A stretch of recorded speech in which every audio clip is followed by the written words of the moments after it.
Assalamualaikum dan salam sejahtera.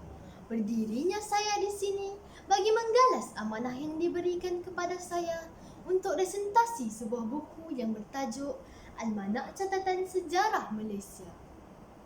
Sebelum itu, izinkan saya memperkenalkan diri terlebih dahulu. Nama diberi Iman Insyirah binti Ahmad Tarmizi. Saya bersekolah di Sekolah Kebangsaan Selat Pulau. Saya berumur 11 tahun. Terdapat pelbagai buku di pasaran yang telah saya baca. Namun, buku setebal 48 muka surat ini sangat menarik minat saya untuk membaca berulang kali. Almanak Catatan Sejarah Malaysia merupakan sebuah siri yang menghimpunkan pelbagai peristiwa bersejarah sebelum merdeka sehinggalah tahun 2020. Siri yang penuh warna-warni ini wajar dibaca oleh generasi muda agar kita dapat berkongsi detik-detik sejarah yang pernah berlaku di negara kita. Baiklah, mari kita menerokai Almanak Catatan Sejarah Malaysia satu persatu. Catatan pertama di dalam buku ini menceritakan tentang penubuhan negeri Melayu Bersekutu. Dalam buku ini jelas memaparkan bagaimana British pada waktu itu begitu bersungguh-sungguh untuk mendapatkan persetujuan Raja-Raja Melayu bagi merealisasikan hasrat mereka. Akhirnya, 4 buah negeri iaitu Pahang, Selangor, Negeri Sembilan dan Perak menjadi negeri Melayu Bersekutu. Catatan kedua ialah tentang kemerdekaan Tanah Melayu. Tanggal 31 Ogos 1957 merupakan detik bersejarah buat Tanah Melayu. Perjuangan membebaskan tanah air satu sejarah yang terpahat buat generasi Malaysia sekarang. Bayangkan apa nasib kita hari ini jika kemerdekaan masih gagal kita kecapi. Catatan ketiga yang dapat saya terokai tentang pilihan raya pertama diadakan. Tanah Melayu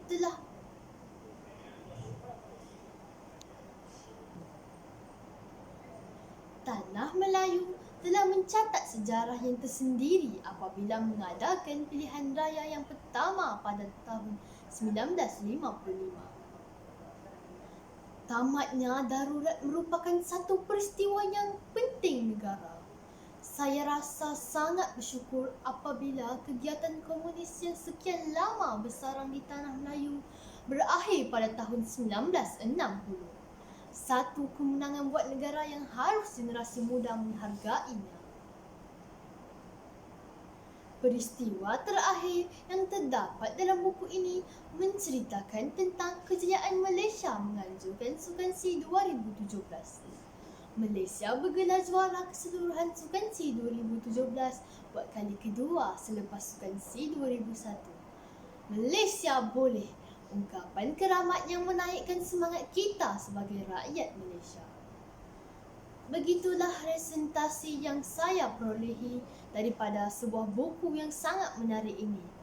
Penceritaan penulis Muhammad Al-Hafiz seolah-olah membawa kita ke zaman dahulu. Gaya penulisannya sangat baik dan memudahkan pembaca memahami setiap perjuangan dan semangat perjuangan bangsa menentang penjajah dan kejayaan Malaysia di pentas dunia.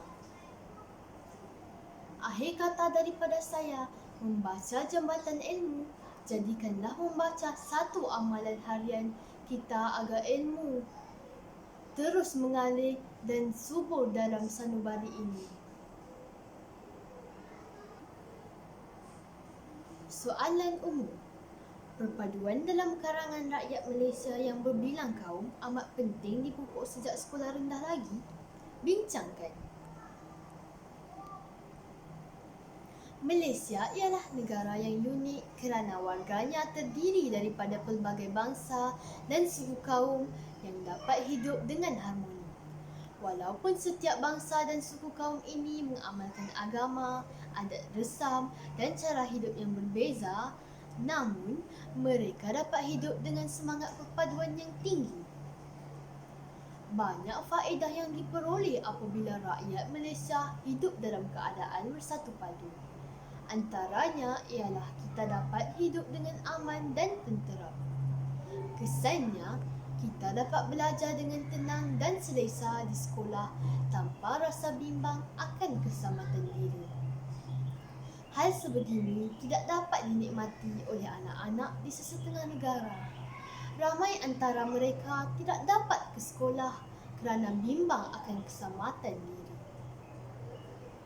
Seterusnya, melalui perpaduan yang jitu, rakyat Malaysia dapat bekerja dengan mencari rezeki dan baik dan selesa. Hal ini demikian kerana perpaduan yang wujud dalam kalangan rakyat berbagai kaum dapat membantu pihak kerajaan dan swasta mewujudkan pelbagai kemudahan dan peluang pekerjaan untuk rakyat. Kita juga tidak berasa takut untuk keluar bekerja di mana-mana sahaja. Selain itu, perpaduan yang teguh dalam kalangan rakyat juga telah mewujudkan kestabilan dari segi politik dan ekonomi. Hal ini sudah pasti menarik minat para pelabur asing melabur dalam pelbagai sektor di negara kita. Para pelabur tidak perlu risau akan mengalami kerugian dalam pelaburan kerana perpaduan yang wujud menjamin keamanan. Pelaburan ini akan membantu meningkatkan ekonomi negara kita. Akhir sekali, perpaduan yang wujud dalam kalangan masyarakat pelbagai kaum juga telah menarik minat pelancong asing untuk melancong di negara kita. Para pelancong tidak risau akan keselamatan diri mereka sepanjang berada di negara kita. Mereka juga dapat menikmati pelbagai budaya yang ada di negara kita.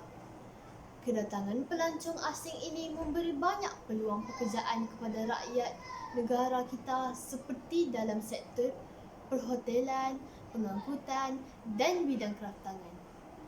Kesimpulannya, perpaduan kaum yang wujud di negara kita telah banyak memajukan negara kita dalam pelbagai bidang. Oleh yang demikian, semua warga perlu memelihara dan mengekalkan semangat hidup bersatu padu ini. Sekian, wabillahi taufiq wal hidayah. Wassalamualaikum warahmatullahi wabarakatuh.